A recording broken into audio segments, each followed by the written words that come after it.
I can't stop looking at my phone. But I'm not alone. Over 2.5 billion people have smartphones now, and a lot of them are having a hard time putting them down. There's a new app that aims to curb phone addiction. Addiction is money. Are we a nation of smartphone addicts?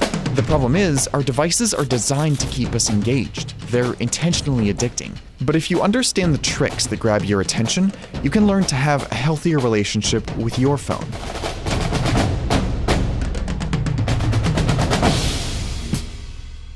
I think we're living inside of 2 billion Truman shows where, Truman Show, you wake up and everything is sort of coordinated just for you and you usually don't even realize it.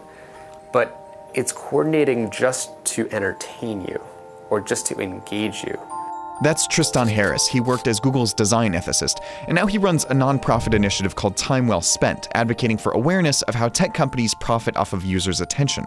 It's not designed to help us, it's just designed to keep us hooked. So I handed him my phone and asked him how he'd fix it. It starts with turning off all notifications, except for when a real human is trying to reach you. When you get a call, a text, or a message, it's usually because another person wants to communicate with you. But a lot of today's apps simulate the feeling of that kind of social interaction to get you to spend more time on their platform. If Facebook sends you a push notification that a friend is interested in an event near you, they're essentially acting like a puppet master, leveraging your desire for social connection so that you use the app more. But notifications didn't always work like this. When push notifications were first introduced for email on BlackBerrys in 2003, they were actually seen as a way for you to check your phone less. You could easily see emails as they came in, so you didn't have to repeatedly open your phone to refresh an inbox. But today you can get notifications from any app on your phone. So every time you check it, you get this grab bag of notifications that can make you feel a broad variety of emotions. If it wasn't random, if it was predictably bad or predictably good, then you would not get addicted. The predictability would take out the addictiveness. That's the same logic behind slot machines. And it's effective. Slot machines make more money in the US than baseball, movies, and theme parks combined. And they become addicting about 3 to 4 times faster than other kinds of gambling. Some apps even replicate the process of pulling a slot machine lever with the pull to refresh feature. That's a conscious design choice. Those apps are usually capable of continuously updating content, but the pull action provides an addicting illusion of control over that process. In the future, we might see healthier ways of delivering notifications. Research shows that bundling notifications, where phones deliver a batch of updates at set times, reduces user stress. Then, you have to grayscale your screen. The easiest way to attract your eye's attention on a screen is through color. Human eyes are sensitive to warm colors. In eye-tracking tests like this one, they gravitate particularly to bright red. That's why so many apps have redesigned their icons to be brighter, bolder, and warmer over the years. It's also why notification bubbles are red. A little icon like this, or this, doesn't have the same impact on your attention as this. But you can neutralize that distracting effect by selecting a grayscale color filter in your phone's accessibility settings. When you make everything black and white, your brain isn't tricked into thinking this is any more important to you than this.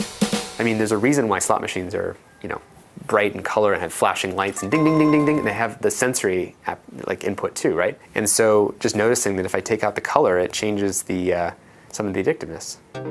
Finally, restrict your home screen to everyday tools. Make sure that your home screen, when you unlock it, doesn't have anything except for the in-the-moment tools that help you live your life. I have Lyft to get somewhere when I need to get somewhere, maps, calendar. None of these are apps that I can fall into and then get sucked down some bottomless vortex of stuff. If you're not sure what counts as a bottomless vortex of stuff, it helps to filter out apps that use infinite scrolling.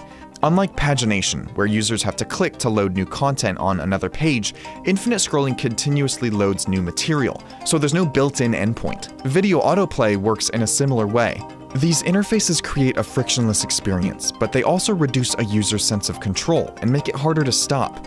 Research shows that people rely on visual cues more than internal cues to stop consuming something. In a 2005 study, individuals who ate soup out of a self-refilling bowl ate 73% more than those who ate out of a normal bowl filled up by servers. But those who ate from the self-refilling bowls didn't feel any more satisfied. So a visual cue, like an endpoint, is better at telling you the right time to stop than your own sense of satisfaction. And because so many apps don't have an endpoint, you have to build your home screen around the eventuality of distraction. We check our phones a lot. Most of us drastically underestimate how often we do so. But technology might not always look this way. There are ideas for alternative interfaces that give you functional choices and are more transparent about how much time you'll lose with one action versus another. But it's a really deep philosophical question of what is genuinely worth your attention on an interruptive basis? Do people even know how to answer that question? It's a really hard question. It's not something we think about. But for now, it's a question that everybody needs to start asking. Thank you so much for watching. This has been episode 1 of By Design. This is going to be a new series looking at different topics in design and technology, looking at how human decisions on one end of creating something affect people on the other end.